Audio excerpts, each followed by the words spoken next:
ओम सभी को प्रणाम। आज हम बात करेंगे योगा के बारे में कि योग ड्रग्स एडिक्शन में कैसे मदद करता है। सबसे पहले हम जानेंगे कि हम ड्रग्स कैसे हम इनहेल अपने अंदर बॉडी में हम धारण करते हैं। तो सबसे पहले हम एक तो मुंह से अपने ड्रग्स को लेते हैं, फिर एक हमारा माध्यम है नाक, दूसरा माध्यम है हम इंजेक्ट करते हैं। ये हमारे 3 माध्यम होते हैं ड्रग्स लेने के। अब इसको योग से कैसे क्योर करेंगे हम। अब हम ये जानेंगे कि ड्रग्स हमारे बॉडी में कैसे इफेक्ट डालते हैं और योग कैसे क्योर करते हैं चीज़ों को। तो अगर हम कोई व्यक्ति ड्रिंक करता है तो उसका सीधा इफेक्ट कहाँ, लीवर पर जाता है। अगर कोई इंजेक्ट करता है तो एक तो हमारे बॉडी के पार्ट में, पेट में, लंग्स में, इस सब में, और एक क्या होता है कि हमारे माइंड में नशा चढ़ता है। एक क्या होता है कि हम नशा करके सुस्त हो जाते हैं और एक में क्या होता है नशा करके उग्र हो जाते हैं। तो हमारा क्या हुआ, माइंड बॉडी दोनों इफेक्ट डालता है। ड्रग्स जो होता है ना, ये तो माइंड को आपके असर डाला, या तो आपको सुस्त कर देगा या तो उत्तेजित कर देगा। ऐसे घटनाएं घट जाती हैं। और एक हमारे शरीर के ऑर्गन को धीरे धीरे वो खत्म करता है। अब इसको योग से कैसे सही करेंगे हम।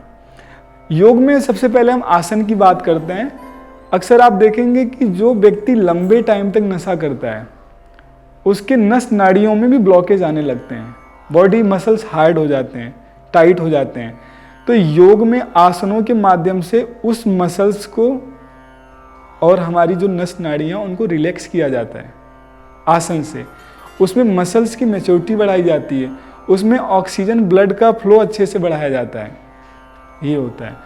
और हमारा माइंड में क्या इसका तात्पर्य होता है, माइंड में हमारे प्राणायाम होते हैं। प्राणायाम में कहा जाता है जो हमारा नाड़ी शोधन प्राणायाम होता है वो 72,000 नाड़ियों की शुद्धि करता है, ऐसा हम योग में मानते हैं। तो प्राणायाम हमारे जो नस नाड़ियाँ होती हैं, जो नाड़ियाँ, क्योंकि नशे का असर हमारे नस नाड़ियों में भी जाता है ना।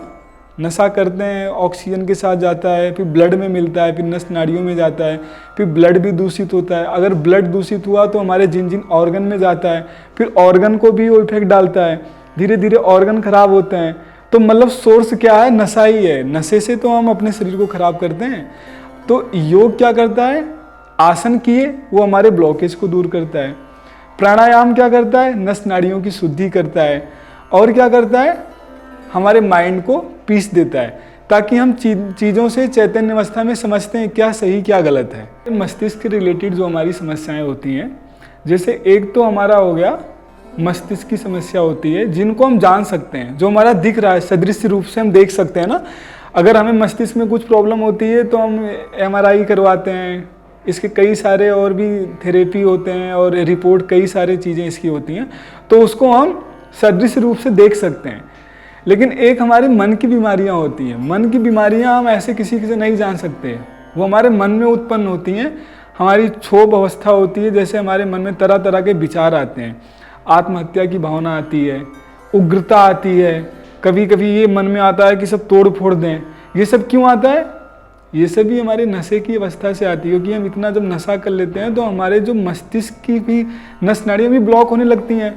उस क्रिया में क्या होता है, उस अवस्था में क्या होता है, हम चीज़ों को उचित अनुचित समझ ही नहीं पाते हैं। तो उस चीज़ों को भी सही करने के लिए जब हम प्राणायाम करते हैं ना, तो प्राणायाम हमारे मस्तिष्क को सही करते हुए हमारे मन की भी अवस्था को सही करता है।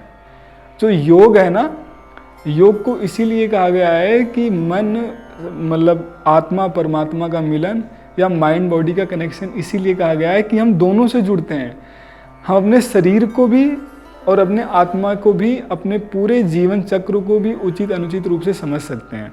जैसे लेफ्ट साइड से श्वास लिया मैं नाड़ी शोधन में, लेफ्ट साइड से श्वास लिए, तो हमारे जो लेफ्ट साइड के मस्तिष्क हैं, इसमें अगर कोई भी ब्लॉकेज है, कुछ दिक्कत है, तो श्वास के माध्यम से जब इसमें ऑक्सीजन जाएगा तो इसमें पूरी चैतन्यता की अवस्था आ जाएगी। जब हमारे ब्रेन एक्टिव हो जाएंगे तो हमारे मन में ऐसे कुछ क्षोभ विचार ही नहीं आएंगे, क्योंकि हम चीज़ों के बारे में उचित अनुचित जानने लगेंगे। ऐसे राइट साइड से करते हैं। तो हमारे अगर मस्तिष्क सही होंगे तो हमारे मन में कुछ ऐसी भावना आएगी नहीं, गलत भावना। तो योग आप समझ सकते हैं कि योग हमारे जीवन में कितना इम्पोर्टेंट है। और योग एक ऐसी अवस्था है कि हमारे शरीर के सारे बीमारी को, मन से रिलेटेड, मस्तिष्क से रिलेटेड, शरीर से रिलेटेड सारी बीमारियों को सही कर सकता है। तो आशा है आप लोग करेंगे और अपने आप को बेहतर पाएंगे। धन्यवाद। योग हमारी एक वैज्ञानिक अवस्था भी है। योग क्या है ना, सबसे पहले तो हमारा एक साधना है। साधना का स्तर हमारा, साधना क्या है, हमारे जीवन की पवित्रता ही साधना है। एक प्रकार से हम बेसिक भाषा से समझ सकते हैं ना। योग में हम, इसमें कोई भी हमारे खर्चे नहीं है, लेकिन इसके हमारे जीवन में उपयोग बहुत सारे हैं। हमारे जीवन में बहुत हमें फिजिकली, सोशली, इमोशनली रूप से हमारा ग्रोथ करता है।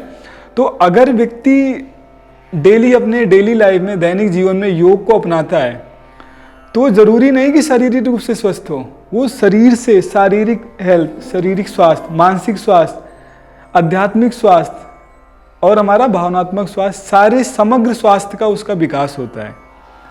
तो आप योग अपने जीवन में ज़रूर आप इसको फॉलो करें, योग करें और नियमित इसका अभ्यास करें। और योग आपको इन कुरीतियों से भी दूर रखता है, क्योंकि जैसे जैसे हम योग करते जाते हैं वैसे वैसे हमारे मन मस्तिष्क में एक चैतन्यता की अवस्था आने लगती है। हम वस्तुओं के बारे में जानने लगते हैं, व्यक्ति के बारे में जानने लगते हैं, अपने बारे में जानने लगते हैं। आप इन सब चीज़ों को करने के बाद, जो योग हमारी जितनी क्रियाएं बताएं, फिर आप एक स्वस्थ व्यक्ति की पहचान कैसे करेंगे। आप अगर आपने नशे छोड़ दिए, योग डेली करने लगे, फिर आप अपने आप को स्वस्थ कैसे पाएंगे। स्वस्थ स्वास्थ्य वो होता है जो व्यक्ति शारीरिक रूप से सक्षम हो, मन उसका शांत हो, विचार उसके शुद्ध हों और जीवन उसका पवित्र हो और आंतरिक रूप से खुश हो। ऐसे व्यक्ति को हम स्वस्थ कह सकते हैं। तो आइए आज से हम एक संकल्प लेते हैं कि नशे से नाता तोड़ें और योग से नाता जोड़ें। हमारे जीवन का आज से यह आपके लिए मूल मंत्र होना चाहिए और संकल्प के साथ हमारा ये जीवन का मूल मंत्र होना चाहिए। सभी को प्रणाम। ओम नमस्ते।